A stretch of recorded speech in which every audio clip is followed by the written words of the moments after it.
Bonjour à tous. Je me présente pour ceux qui ne me connaissent pas. Je m'appelle Marie-Ève Séguin et je suis inhalothérapeute à l'Association pulmonaire du Québec. Et aujourd'hui, je viens vous parler des techniques d'utilisation des médicaments en inhalation. Et la raison de mon sujet aujourd'hui, en fait, c'est qu'il y a plusieurs personnes qui utilisent leur pompe, donc leurs médicaments en inhalation de façon inadéquate. Et malheureusement, cette utilisation-là inappropriée va apporter un mauvais contrôle des symptômes et donc, par conséquent, de la maladie. Donc, c'est une étape qui est très importante dans la gestion de la maladie pulmonaire chronique.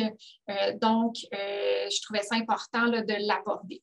Alors, le plan de la présentation, alors pour chaque dispositif, je vais voir comment préparer le dispositif, la technique d'inhalation, comment savoir si votre dispositif est vide. Je vais également vous mentionner des conseils d'entretien et d'entreposage et s'il y a des particularités, je vais également vous les mentionner. Donc, débutons avec l'aérosol doseur. Comme je mentionnais un peu plus tôt en conférence, je vais vraiment parler du dispositif et non aller en profondeur dans le nom des médicaments. Donc, si vous avez des questions là, plus techniques, ça va me faire plaisir là, d'y répondre à la fin de la présentation. Alors, concernant l'aérosol doseur, donc, il y a deux préparations à faire. Donc, il y a la préparation lorsqu'on utilise le dispositif pour la toute première fois. Donc, quand on va vraiment chercher notre dispositif à la pharmacie. Donc, pour procéder, on retire d'abord le capuchon qui recouvre l'embut buccal et on va venir agiter l'aérosol doseur de haut en bas pendant un bon 5 secondes et ensuite, on va venir vaporiser dans les airs loin du visage. Donc, ça, c'était pour la première utilisation. Ensuite, il va y avoir ce qu'on appelle un calendrier d'activation et de réactivation. Donc, ça, c'est quoi? C'est qu'en fait, une fois que vous avez procédé à la préparation de votre dispositif, lorsque vous l'utilisez pour la première fois, vous allez devoir vaporiser dans les airs une quantité bien déterminée de vaporisation selon le médicament utilisé pour s'assurer que le médicament, vous allez vraiment bien le respirer. Donc, ça, c'est vraiment là, pour démarrer votre aérosol doseur. Ce n'est pas à faire à chaque utilisation, à moins que votre dispositif est inactivé pendant une assez longue période. Donc, je ne vais pas énumérer tous les médicaments, mais je vais quand même vous citer quelques exemples. Donc, si on prend l'Alvesco, donc, l'activation initiale, on va devoir vaporiser dans les airs 3 fois pour ensuite pouvoir utiliser notre dispositif. Et si jamais on n'utilise pas l'Alvesco pendant une semaine, à ce moment-là, on va devoir à nouveau vaporiser dans les airs 3 fois pour réactiver le dispositif. Donc, si on prend le Airomir, là, à ce moment-là, c'est 4 vaporisations qui est nécessaire et on doit le réactiver s'il est inutilisé pendant 2 semaines. Et dernier exemple, donc si on prend l'Atrovent, donc lui, c'est 2 vaporisations qui est requise. Par contre, si on ne l'utilise pas pendant 3 jours, on doit refaire une vaporisation dans les airs pour en fait réactiver le médicament, le dispositif et qu'il soit prêt à l'utilisation. Donc, ça, c'était vraiment pour ce qui concerne la première utilisation ou la réactivation de votre dispositif. Maintenant, passons à la préparation de votre dispositif lorsque vous l'utilisez de façon quotidienne. Donc, encore une fois, on retire le capuchon de l'aérosol doseur et également celui de l'aérochambre. On vient agiter le dispositif de haut en bas et cette étape-là est vraiment importante. Ça permet de mélanger le gaz propulseur avec le médicament. Et ensuite, on vient insérer la pièce buccale de l'aérosol doseur dans l'adaptateur de votre aérochambre. Et pour ce qui est de la technique d'inhalation, on vient tout simplement placer la pièce buccale de l'aérochambre dans votre bouche. On s'assure de bien refermer les lèvres autour du dispositif, mais également de ne pas obstruer les prises d'air qui se trouvent tout près de la pièce buccale, un peu plus loin. Et en fait, ensuite, on va venir expirer normalement pour vider vos poumons, mais sans forcer. Là. Donc, vraiment une expiration normale. Et on va venir appuyer une fois, donc vraiment juste une seule fois sur la cartouche pour libérer le médicament. Maintenant, pour respirer le médicament, il y a 2 techniques possibles. Donc, la première, qui est la technique de prendre une grande inspiration, c'est la technique à privilégier. Donc, qui consiste tout simplement à prendre une respiration lente et profonde et la retenir pendant 5 à 10 secondes. Et la deuxième technique, donc, qui peut être pratiquée si, par exemple, vous êtes plus essoufflé, vous avez de la difficulté à retenir votre respiration. Donc, elle s'appelle la technique à volume courant et elle consiste à inspirer et expirer normalement dans l'aérochambre. Évidemment, une fois que vous avez appuyé sur la cartouche, environ 3 à 4 respirations pour être sûr d'avoir été respiré tout le médicament qui se trouvait dans l'aérochambre. Donc, une fois qu'on a respiré le médicament, c'est important d'attendre 1 minute entre chaque inhalation. Donc, si par exemple, votre médecin vous a prescrit 2 inhalations, on va répéter les étapes pour chaque inhalation qui est prescrite, mais tout en attendant au moins 1 minute entre chaque inhalation. Donc, vous avez vu que j'ai parlé ou que j'ai démontré en fait l'utilisation de l'aérosol doseur avec la chambre d'inhalation. La raison, c'est qu'en fait, ça permet une meilleure absorption du médicament dans les poumons. Donc, si on regarde à l'écran, donc si on voit l'image en rouge, donc la personne n'utilise pas d'aérochambre et la majorité du médicament va aller se déposer dans l'arrière-gorge. Ou au niveau des voies respiratoires supérieures. Donc, ce n'est pas là qu'on veut que le médicament se dépose, on veut vraiment qu'il y ait au niveau des poumons.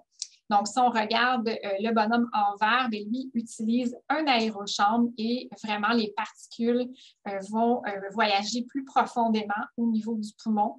Et à ce moment-là, ça va être plus efficace.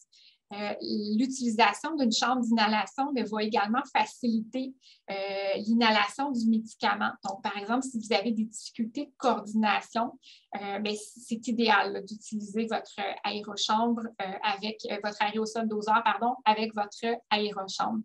Et ça peut également être envisagé si vous avez beaucoup d'effets secondaires au niveau local. Donc, par exemple, du muguet, si vous aviez des problèmes au niveau de la voix, des maux de gorge. Donc, le fait d'utiliser un aérochambre va limiter les effets secondaires locaux parce que le médicament va vraiment aller là où on veut qu'il se dirige. Et maintenant, comment savoir si votre dispositif est vide?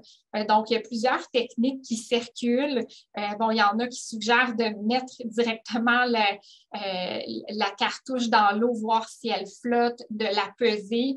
Donc, je vous confirme que c'est des techniques qui ne fonctionnent pas et qu'il ne faut pas qu'ils soient utilisées.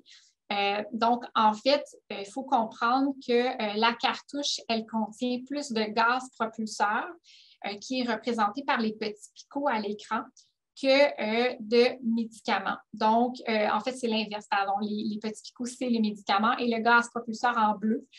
Donc, même si quand vous brassez, par exemple, votre aérosol, c'est possible que vous entendiez quelque chose, mais c'est le gaz propulseur que vous entendez. Donc, ça ne vous indique pas qu'il reste du médicament à l'intérieur du dispositif. Donc, il y a 2 façons de savoir si votre dispositif est vide. Donc, il y a certains dispositifs qui sont dotés d'un compteur de dose. Donc, ça, c'est l'idéal. En fait, le dispositif est vide quand ça indique 0. Alors, dans cette condition-là, c'est facile. Pour les dispositifs qui n'ont pas de compteur de dose, c'est là que ça se complique un peu. Il faut alors aller comptabiliser les doses à chaque fois que vous utilisez votre aérosol doseur. Donc, normalement, le nombre de doses disponibles est inscrit sur la cartouche. Donc, ici, on voit avec la flèche que la cartouche contient 120 inhalations. Donc, à chaque fois qu'on utilise le médicament, on va venir décompter les doses qu'on a utilisées. C'est sûr que c'est une technique qui est contraignante, mais c'est la seule qui vous assure vraiment de recevoir votre médicament et non pas seulement que le gaz propulseur. Donc, elle est importante. Et maintenant, concernant l'entretien et les conseils d'entreposage. Donc, pour le Zenel, l'Advair, le Cuvert, le Flovent et l'Alvesco, on va venir retirer le capuchon de l'embout buccal. Ça va être important de ne pas retirer, par contre, la cartouche de la gaine de plastique. Et on va venir nettoyer l'intérieur de l'embout buccal avec la gaine de plastique avec un chiffon sec. Ça peut être aussi un papier mouchoir ou un coton-tige. Ensuite, on va venir replacer le capuchon sur l'embout buccal. Après chaque nettoyage, moi, je conseille d'envoyer en fait le produit une fois dans les airs pour s'assurer que votre dispositif fonctionne correctement. C'est super important de ne pas mettre la cartouche de métal ni le dispositif dans l'eau. Maintenant, pour ce qui est du Ventolin, Aéromir et Atrovent, donc on vient encore une fois retirer la cartouche de métal de l'étui plastique et on enlève le capuchon. Et ensuite, celui-là, on va pouvoir se permettre de le rincer à l'eau tiède et vraiment nettoyer à travers l'embout buccal. Une fois tout ça terminé, on va venir sécher l'intérieur et l'extérieur de l'étui plastique, replacer la cartouche et le capuchon en place une fois que tout est bien sec.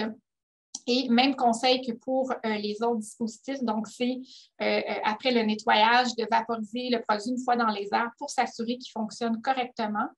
Et celui-là, c'est important, bien qu'on peut nettoyer à l'eau, la cartouche de métal ne va pas, il ne faut pas l'immerger dans l'eau. Donc, c'est vraiment juste l'étui en tant que tel qu'on peut rincer à l'eau tiède et non la cartouche.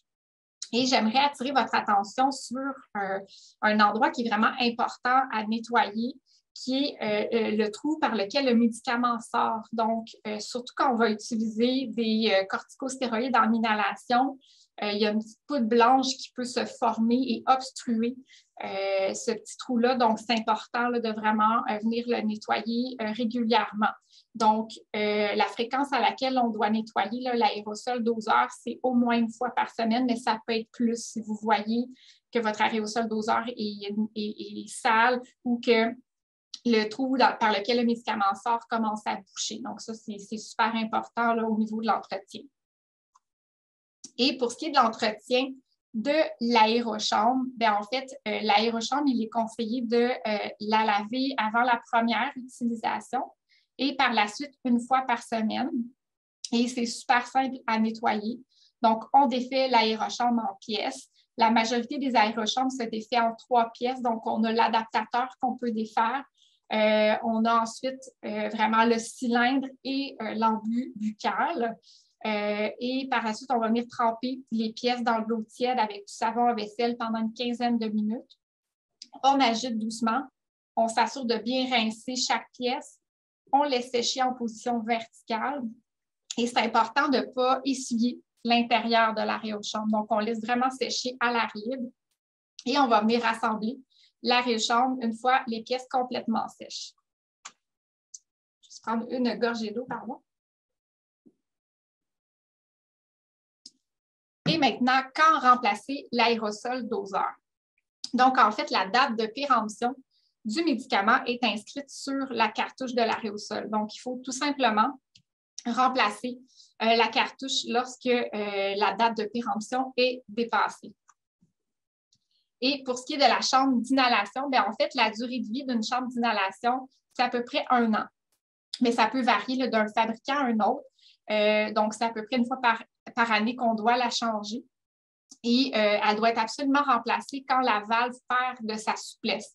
Donc, la valve, c'est vraiment celle qui bouge et qui suit votre respiration. Donc, quand vous voyez qu'elle n'est plus étanche, à ce moment-là, il faut remplacer votre aérochambre. Et normalement, la RAMQ couvre une aérochambre par année. On passe maintenant au dispositif de poudre sèche. Donc, la section de cette présentation-là va contenir, va parler du Turbueller, du Genuaire, du Discus et de l'Ellipta. Donc, si on va petit principe de base avant d'aller dans le vif du sujet. Il faut comprendre que ce sont des médicaments, des dispositifs de poudre sèche. Donc, c'est vraiment comme une poudre pour bébé, par exemple. Et il y a un effort qui doit être fourni pour faire déplacer la poudre qui est contenue dans votre dispositif vers vos poumons. Donc, si on va avec le discus, donc pour ce qui est de la préparation du médicament, lui, il n'y a pas besoin de préparation lors de la première utilisation. Donc, c'est vraiment là, dès qu'on va le chercher à la pharmacie, il est prêt. Il n'y a pas d'étape supplémentaire. Donc, on tient le dispositif en position horizontale, comme à l'écran, et on va venir ouvrir l'inhalateur en déplaçant le couvercle du discus. On devrait entendre un déclic. Donc, ça, c'est vraiment le capuchon qu'on ouvre dans un premier temps.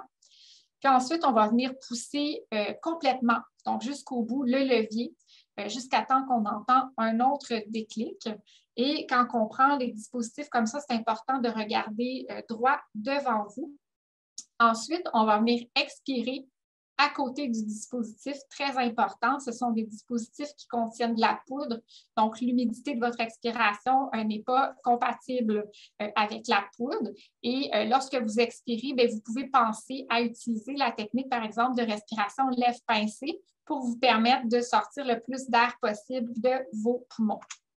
Donc, ensuite, pour la technique d'inhalation, on va venir insérer l'embuis buccal dans la bouche. Donc, on s'assure de bien fermer les lèvres autour de l'embuis. Et on va venir inspirer par la bouche régulièrement et profondément. Ensuite, on retient sa respiration 5 à 10 secondes. Évidemment, le plus longtemps que vous en êtes capable. Et on va venir éloigner le dispositif de la bouche pour ensuite expirer. Donc, comme je mentionnais, c'est super important de ne jamais souffler dans le dispositif. Et si votre médecin vous a prescrit plus qu'une inhalation, on va répéter les étapes pour chaque inhalation qui vous est prescrite. Et une fois terminé, on va venir fermer le bouchon de l'inhalateur en déplaçant le couvercle jusqu'à temps que vous entendiez un déclic. Donc, comment savoir si le discus est vide? Le discus possède en fait un indicateur de dose et il vous indique vraiment le nombre de doses restantes dans votre dispositif. Et lorsqu'il devient rouge, ça vous indique qu'il reste seulement que 5 doses. Donc, c'est le temps d'aller renouveler votre médicament. Et pour ce qui est de la date d'expiration, en fait, elle aussi, elle est inscrite sur votre dispositif. Donc, il faut remplacer le dispositif lorsque celle-ci vient à échéance. Donc, passons maintenant au turbuelleur. Donc, lui nécessite une préparation pour une première utilisation. Donc, on va venir tenir le dispositif en position verticale. Ensuite, on va venir dévisser et retirer le couvercle et on va venir tourner la molette vers la droite et la ramener vers la gauche jusqu'à temps qu'on entende un déclic. Donc, le turbuelleur a également un tableau de réactivation. En fait, pas de réactivation, mais d'activation. Donc, pour le Bricanil, on doit faire 3 déclics. Pour l'Oxyse, 2 déclics. Pour le Pulmicort, 3 déclics et pour le Symbicort, 3 déclics également. Et maintenant, pour la préparation du dispositif, lorsqu'on l'utilise de façon quotidienne, donc même chose, même principe, on tient le dispositif en position verticale, on dévisse et on retire le couvercle, on vient tourner la molette vers la droite et vers la gauche jusqu'au déclic, on regarde toujours devant soi. On expire à côté du dispositif. Vous pouvez encore une fois utiliser la technique de respiration lèvres pincées pour favoriser la sortie d'air de vos poumons. Et ensuite, on vient tout simplement insérer l'embuis buccal entre vos dents, donc bien refermer les lèvres autour de l'embuis buccal. Et cette fois-ci, on va inspirer par la bouche vivement et profondément. Toujours retenir sa respiration 5 à 10 secondes. On éloigne le dispositif avant de venir expirer. Et tout comme le discus, c'est important de ne jamais souffler dans le dispositif. Et si le médecin, par exemple, vous a prescrit plus qu'une inhalation, On doit répéter les étapes pour chaque inhalation prescrite. Et une fois qu'on a terminé, on vient tout simplement remettre le couvercle protecteur sur votre dispositif. Donc, comment savoir si votre turbueller est vide? En fait, pour le Symbicort, chaque 20e dose est indiquée par un numéro et chaque 10e dose va être indiquée par un tiret. Et lorsque votre dispositif est vide, en fait, la fenêtre de repère va devenir complètement rouge puis va indiquer 0. Donc, c'est assez facile de s'y retrouver.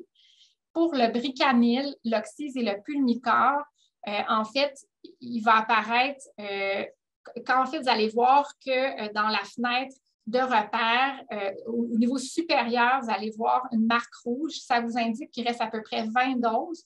Puis quand cette marque rouge-là est dans la fenêtre inférieure, bien là, c'est que votre dispositif est vide. Donc là, il faut aller remplacer.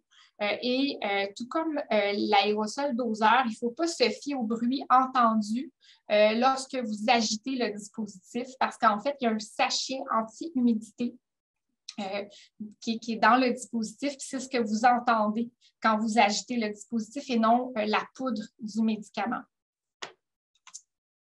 Et maintenant, pour ce qui est du Ellipta.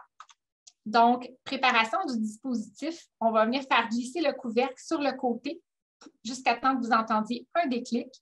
Et le nombre de doses indiqué sur le devant de votre dispositif va à ce moment-là diminuer de 1.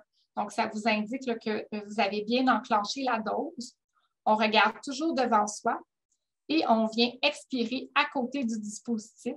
Encore une fois, je vous conseille d'utiliser la technique de respiration lèvres pincées.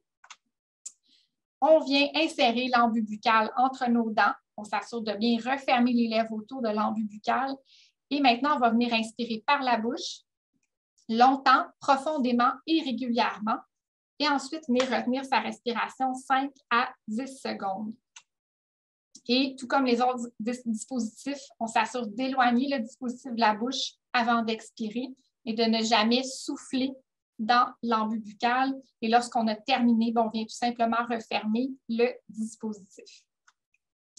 Maintenant, comment savoir si il est vide? Donc, il y a un compteur de doses qui indique précisément le nombre de doses restantes. Donc, le dispositif compte ça pour vous. Et lorsqu'il reste moins de 10 doses, les chiffres vont commencer à apparaître sur un fond rouge. Et lorsque le dispositif est complètement vide, en fait, ils vont indiquer 0. Donc, c'est aussi simple que ça. Et le dispositif doit être remplacé 6 semaines après l'ouverture de l'emballage, même s'il vous reste des doses dans votre dispositif. Et maintenant, passons au Genuair, qui est le dernier dispositif à poudre sèche. Donc, pour la préparation du dispositif, on va venir retirer le capuchon protecteur en appuyant légèrement sur les flèches de chaque côté du capuchon. Et on va tenir l'inhalateur à l'horizontale et ensuite appuyer sur le bouton pressoir jusqu'au bout et relâcher. Donc, à ce moment-là, on devra entendre un déclic et la fenêtre va devenir verte pour attester là, que votre dose est prête. Donc, assurez-vous vraiment de voir la fenêtre devenir verte. Donc, si jamais, suite à l'activation du bouton pressoir, le voyant reste rouge, bien, ça veut dire que la dose du médicament n'a pas été libérée et qu'il faut appuyer à nouveau sur le bouton poussoir. Donc, on regarde toujours devant soi. On vient expirer à côté du dispositif.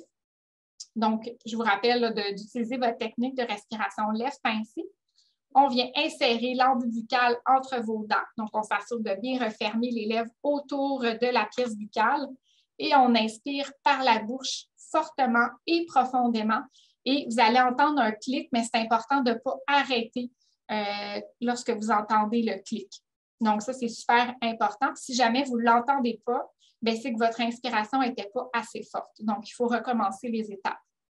Et comme tous les autres dispositifs, on va venir retenir sa respiration 5 à 10 secondes, éloigner le dispositif de la bouche, expirer. Donc, pour le même principe que les autres dispositifs, c'est important de ne jamais souffler dans l'embuis buccal. Et pour ce qui est, en fait, de la finalité là, de la technique d'inhalation, la fenêtre va devenir rouge pour vous indiquer que vous avez bien pris votre dose. Donc, une fois que votre fenêtre est passée au rouge, on vient tout simplement replacer le capuchon protecteur. Et comment savoir si votre dispositif est vide? Donc, c'est un dispositif qui possède également un compteur de doses. Donc, c'est des doses approximatives. Lorsque vous voyez une bande rouge qui apparaît, ça vous signifie là, que vous êtes proche de la dernière dose. Et quand le dispositif est complètement vide, il se bloque. Donc, il n'y a plus possibilité d'appuyer sur le bouton poussoir. Pour le Duaclear, il faut le remplacer 60 jours après l'ouverture de l'emballage, donc même s'il vous reste des doses. Et pour le Turdosa, c'est 90 jours après l'ouverture de l'emballage. Maintenant, pour ce qui est de l'entretien des conseils d'entreposage, donc pour les dispositifs en poudre, donc Discus Ellipta, Turbueller et Genuaire, donc on va tout simplement venir essuyer l'embuts buccal avec un linge sec. C'est important de ne pas immerger le dispositif ni le nettoyer avec un linge humide, encore moins l'immerger dans l'eau. Il faut conserver le produit dans un endroit tempéré, donc éviter les lieux très humides, là, par exemple comme la salle de bain. Et une petite particularité pour l'oxyse, le pulnicar, donc du dispositif Discus, de l'Ellipta et du Genuaire. Donc, c'est en fait des dispositifs qui contiennent de la poudre médicamenteuse avec du lactose. Donc, c'est des médicaments qui sont contre-indiqués chez les personnes qui ont une allergie au lactose. Par contre, l'intolérance au lactose n'est pas une contre-indication. Donc, ça ne cause pas de problème.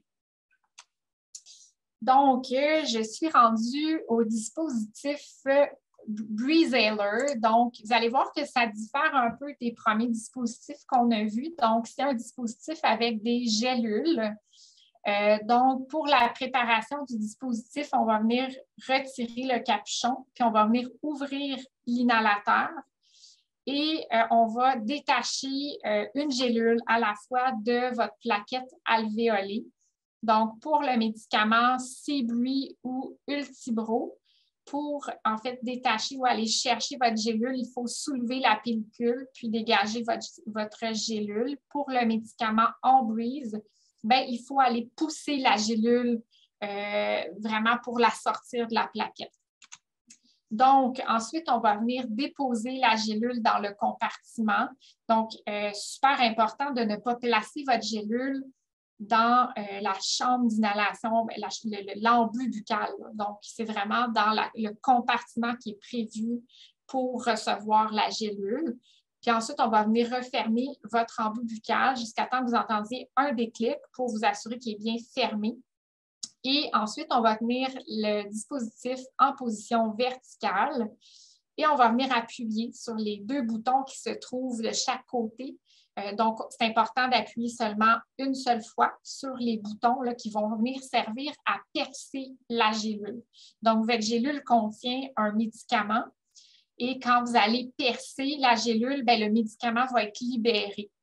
Donc, une fois que vous avez appuyé sur les boutons, évidemment, on va venir les relâcher. On va venir expirer profondément à côté du dispositif.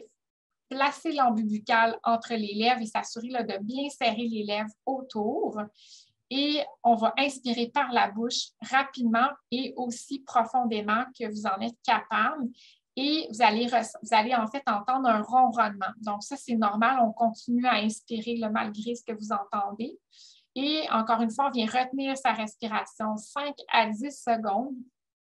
On éloigne le dispositif de la bouche et on vient expirer à côté du dispositif. Donc, tout comme les dispositifs à poudre sèche, c'est un médicament également, donc un dispositif qui est important de ne jamais souffler dans l'embut buccal. Et une fois que vous avez fait la technique d'inhalation, on va devoir ouvrir l'embut buccal pour vérifier si vous avez bien respiré toute la poudre qui était contenue dans votre gélule. Donc, si jamais il reste de la poudre, vous voyez qu'il reste de la poudre dans votre gélule, vous refermez l'embut buccal et vous recommencez le processus d'inhalation. Si votre gélule est vide, on va tout simplement venir la jeter dans la poubelle. Ça va être important de ne pas toucher la gélule avec les mains. Et ensuite, on vient refermer le dispositif, on remet le capuchon. Donc, votre dispositif va être prêt pour la prochaine utilisation. Et je vais enchaîner tout de suite avec le NDLR qui ressemble beaucoup. Donc, pour la préparation du dispositif, encore une fois, on vient ouvrir le capuchon protecteur en poussant sur le bouton poussoir. On repousse ensuite le capuchon sur le côté pour vraiment aller ouvrir l'embuit buccal. Donc, ça, on le fait en tirant vers le haut.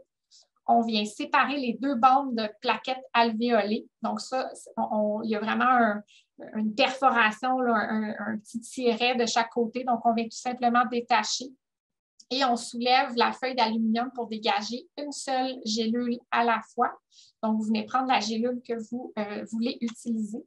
Puis, on vient la placer dans la chambre centrale. Puis, le sens dans lequel là, vous insérez la gélule n'a pas d'importance. La seule chose qui est super importante, c'est qu'il faut absolument que votre gélule se retrouve dans la chambre centrale et non dans la pièce buccale. Donc, une fois que vous avez placé votre gélule dans la chambre centrale, on vient refermer l'embuit buccal fermement, donc jusqu'au déclic, donc pour vous assurer que c'est bien fermé. Et évidemment, on laisse le capuchon ouvert et on va tenir le dispositif en position verticale, puis on va venir enfoncer une seule fois le bouton vert pour perforer la gélule, puis ensuite, on va venir relâcher. Donc, ensuite, on va expirer profondément à côté du dispositif, placer l'embuit buccal entre les lèvres et s'assurer qu'elle soit bien étanche autour de la pièce buccale. On va venir inspirer par la bouche, lentement et profondément. Vous allez encore une fois entendre un ronronnement, donc c'est normal. On continue à inspirer. On vient retenir sa respiration 5 à 10 secondes.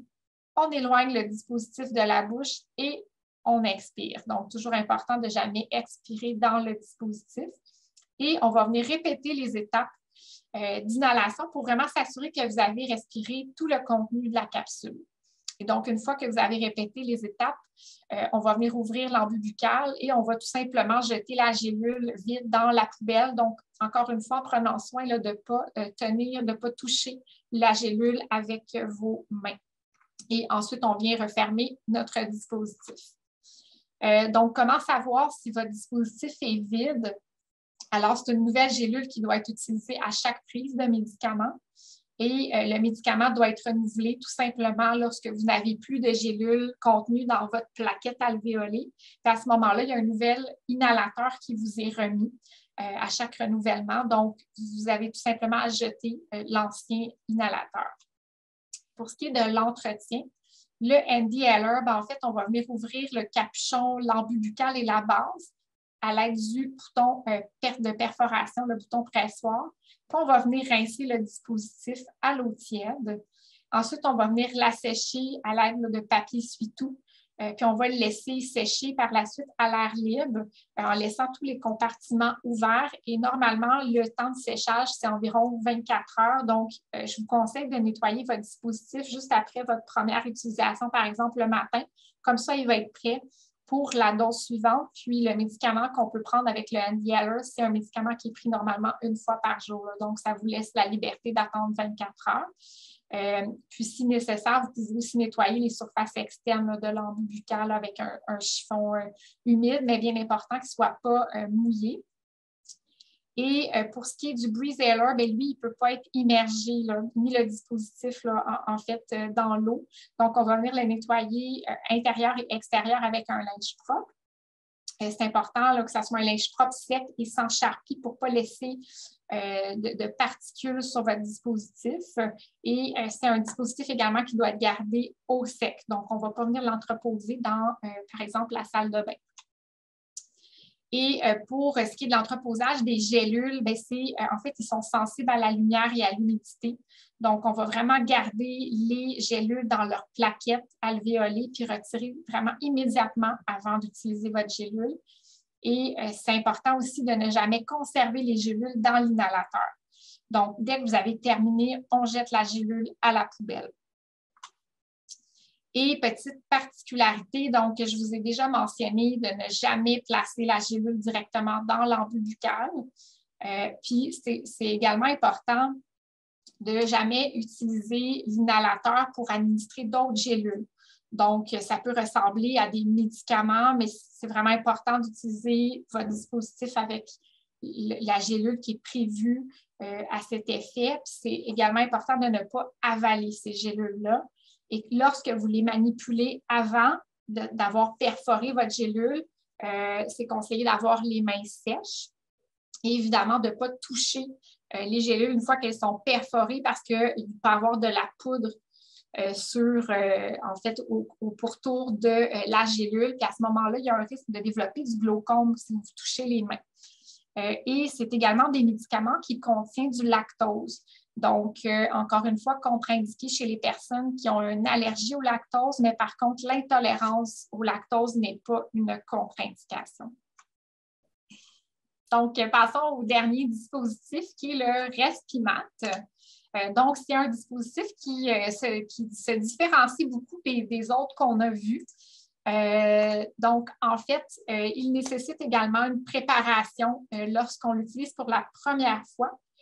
Donc, on va venir, en fait, c'est important de garder le capuchon fermé, puis on va venir appuyer sur le cran de sécurité là, pour aller retirer la base.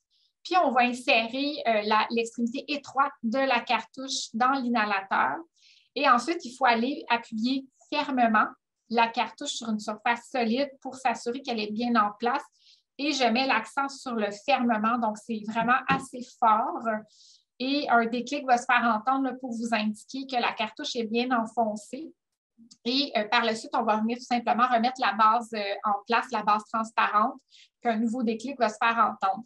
Pour cette étape-là, si vous n'avez pas la force de le faire, il y a en pharmacie, des fois, ils offrent de préparer le dispositif pour la première utilisation. Donc, n'hésitez pas là, à le demander à votre pharmacien. Et maintenant, l'activation du dispositif pour la première utilisation.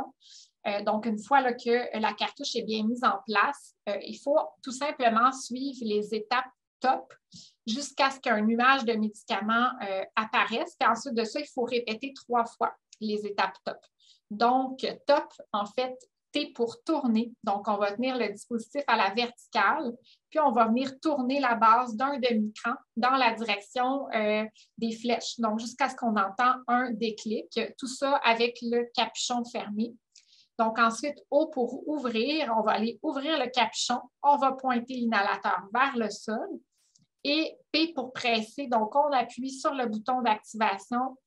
Puis, en fait, il y a un nuage éventuellement qui va apparaître. Et lorsque vous voyez apparaître le médicament, on refait ces étapes-là. Donc, ça peut prendre quand même quelques fois là, que vous faisiez TOP avant de voir le nuage apparaître.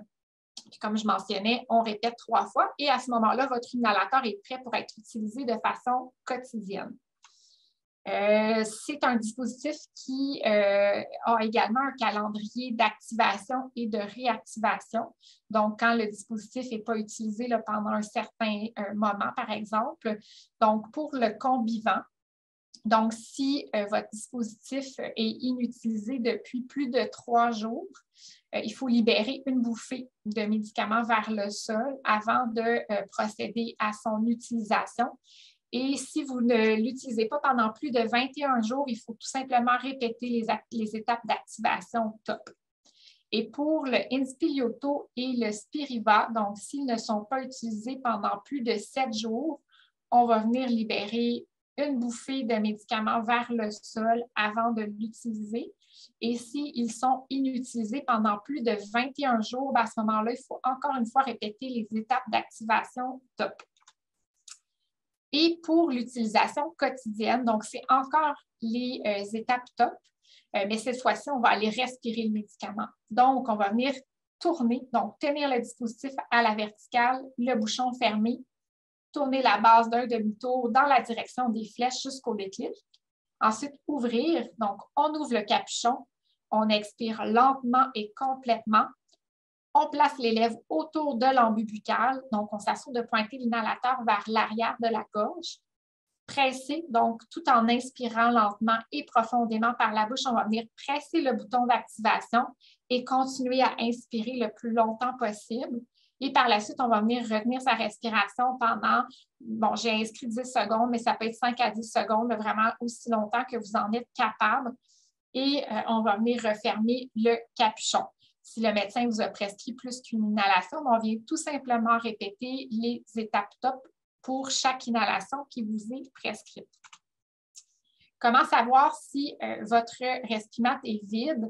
Donc, en fait, il y a un indicateur de dose. Donc, quand la zone rouge apparaît, ça vous indique qu'il reste 7 jours de traitement. Et lorsque le dispositif est vide, bien, il se bloque automatiquement. Donc, il n'y a plus de possibilité d'aller chercher, de bouger, de rien faire. Et le dispositif doit être remplacé 3 mois après la première utilisation, même s'il vous reste des doses là, dans votre inhalateur. Et concernant l'entretien et l'entreposage, donc on va venir nettoyer l'embout buccal, donc incluant la partie métallique à l'intérieur de l'embout avec un linge humide ou un mouchoir au moins une fois par semaine. C'est possible que vous observez là, une petite décoloration au niveau de l'embout buccal, là, mais soyez rassurés que ça n'a aucun effet sur le fonctionnement là, de votre inhalateur. Et petite particularité, étant donné que c'est un médicament qui se déclenche dès que vous appuyez, là, ça peut quand même être assez surprenant quand c'est déclenché. Ça peut provoquer de la toux. Donc, en fait, si c'est le cas, essayez de prendre une respiration plus douce lors de l'inhalation du médicament. Ça risque de vous aider au niveau là, du déclenchement de la toux. Et en conclusion, bien, en fait, c'est vraiment important d'utiliser la bonne technique d'inhalation. Donc, comme je le précisais, il faut toujours douter que vous faites la bonne technique. Comme ça, vous allez aller revalider. Donc, que ce soit avec votre feuille d'instruction, votre professionnel de la santé. Donc, je réfère beaucoup aux pharmaciens parce que c'est là que vous allez chercher votre prescription. Donc, ça peut être de lui demander de confirmer que vous faites la bonne technique. Puis, comme je mentionnais, des fois, une étape qui est incorrecte peut vraiment avoir un impact sur l'efficacité de votre traitement. Donc, c'est super important de s'assurer que vous avez 100% dans toutes les étapes de la technique d'inhalation.